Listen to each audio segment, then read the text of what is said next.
Get a small team together of people, like-minded people, who are passionate about your film. You write from your heart and passion and instinct first and foremost. You're going to tap into some universal stuff. Don't show guns. Comedy tells the truth, and specifically it tells the truth about people. There's a lot of talented people that never make it because they don't understand the business. With a short, there's no commercial value. It really is just make something great that people are interested in, that you feel good about, and then that's kind of the secret to making a successful short.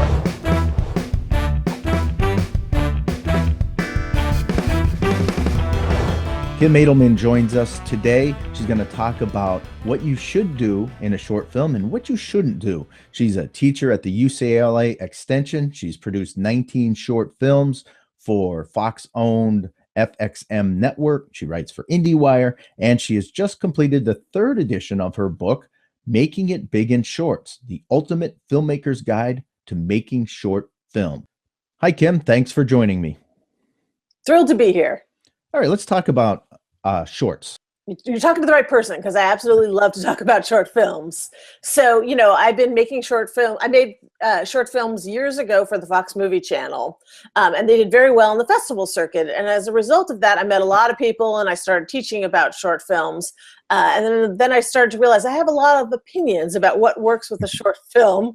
And because I also review short films, I see a lot of films do the same thing over and over again. So my goal is to kind of help filmmakers think of a different way of making a short that'll really stand out in the world and the festivals, on the internet, etc. Okay, let's talk about some of the mistakes people make and then some of the ways they can stand out. Love to. I think what happens is a lot of people make films about their true life or something that they're thinking of or concerned about. And so like a lot of students, for example, tend to do coming of age, right? Because they've just recently come of age, or they do films about students. And as a result, we see a lot of those kind of films. So I'm always trying to encourage short filmmakers to think of doing something that really showcases a more unique voice and that is different from the crowd to make you really stand out. So, and I think there's certain kinds of films that you can do like that that'll be unique and call more attention to you as a filmmaker. And what are some of the different kinds that you would suggest making? If a kid's got on his mind a coming of age film, how can they veer off of that? Well, I think it's really important to be true to your own voice. So the first thing is to really think about, what are you interested about? What do you want to say? What do you want to make? For anything, obviously, you shouldn't make something just because you think it'll be successful. Those are the ones that always fail. It's something that you have a burning passion to tell about. Now, having said that, as I mentioned, coming of age, I was saying recently there have been a ton of Alzheimer's films. Clearly, people are dealing with people who have Alzheimer's and they feel like that's a project they want to make. But then we're like, well, there's so many of them. How can you make yours unique? So one of the first things is to be very specific, right? If you do a very generic thing, then it doesn't stand out. But if you can make a really specific story that you have a strong passion to talk about, that's one clue. I'm also a really huge, big fan of what I call organic filmmaking, where you take what you naturally have access to and use that because nobody else has that same access, right? So I always say like a location-inspired short. What location do you have access to that is special and unique, isn't just your apartment or your dorm, but that you can shoot it for free and try to think of a story that could work in that location, and that'll help you stand out. Or do you have a friend who's not necessarily an actor, but has a really strong personality and who would be great on film and very charismatic? Then try to think of something that you can write or craft around that person, because nobody else has access to that person. And that will make your short different than the other ones that just are actors. Oh, see, that's an interesting way to think of it. So like if you got a friend who works driving a Zamboni at a skating rink, you could make a film about a Zamboni because most people wouldn't think to do that. Exactly. And compare that to yet another coming of age story or another zombie movie or something like that. That's different and unique. And people will be like, wow, I want to know more about that character. And if you've created that character in a nice compact short film, there might be more to that story. And so now maybe people would be interested in hearing about the feature version of that character or a web series, continued adventures of that character. You just said web series. My question was taking a short film and turning it into a web series. Does that happen often? And what's a good route to follow if you are going to do that? Again, you have to kind of analyze your material. So it might be you just made a one-off and then you realize, hey, there's more here. Or it could be you think, this actually idea is bigger than a short, right? The other thing I really want to tell people is don't do long short films. There's really no need, no interest, and it really does you a disservice. So I always try to push people towards 15 minutes or less rather than 30. So if you have an idea that could work as a 30 and has so much in it, it has to be a 30, maybe that is a web series. Maybe it's a series of 10 3-minute little moments that work very nicely. So it's really up to you to decide, is this a web series or a short, and gauge interest too. You know, you could keep on making them, but nobody's watching anymore. Then you realize, I've played this out. This is not going farther than this. When you're making a short, should you take the steps, like if you're making a feature, does a short have to be shot on a red camera and, all the high end equipment? Or can people, do these with their phones? Or what do you suggest in that? I'm so glad you asked that too, because I also teach, and always students are so obsessed with the camera, right? What camera should I get? Where in reality, this goes back to the organic filmmaking. You should use whatever camera you can get your hands on that is appropriate for the material that you're going to shoot. iPhones are getting better and better, especially with the add-ons that you can do. I won't be surprised in the future if we're all shooting our short films on our phone. If you can get your hands on a red and you think it would add a lot to your film and it's worth doing it, or you have access to a friend who has one and will shoot for you, of course. Don't say I'm shooting on my iPhone, not doing that red. You want to pick the right thing. But it isn't so crucial. People are not looking to say, that was shot on a red, now I want to watch that short. They want to see, I'm so interested about that Zamboni driver. That's the short I want to see. So it goes back to, what can you do that's different?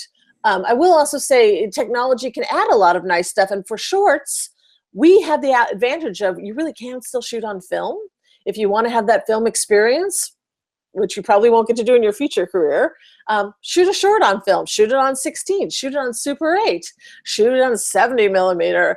We can do short films all kinds of crazy ways. I have friends who are animators that have made a Xerox animated short.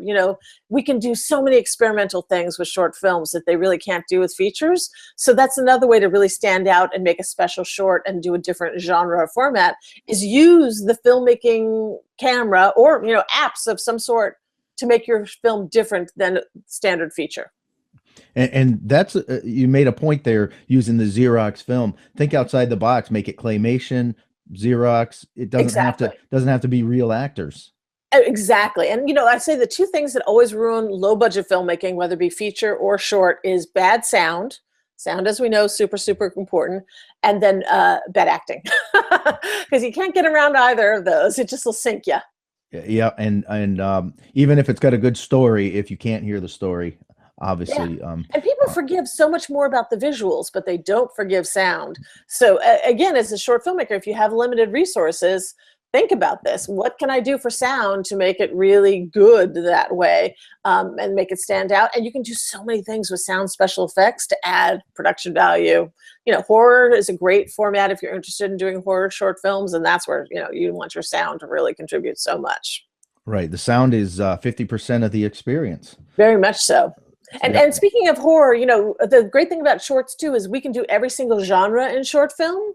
And so I think as a filmmaker, you should really think about where you see yourself going in the future. So if you love horror films, and you want to be a horror film director, the short you should make should be horror, right? You shouldn't be making a romantic comedy and then be like, but my real goal is to make Saw 21.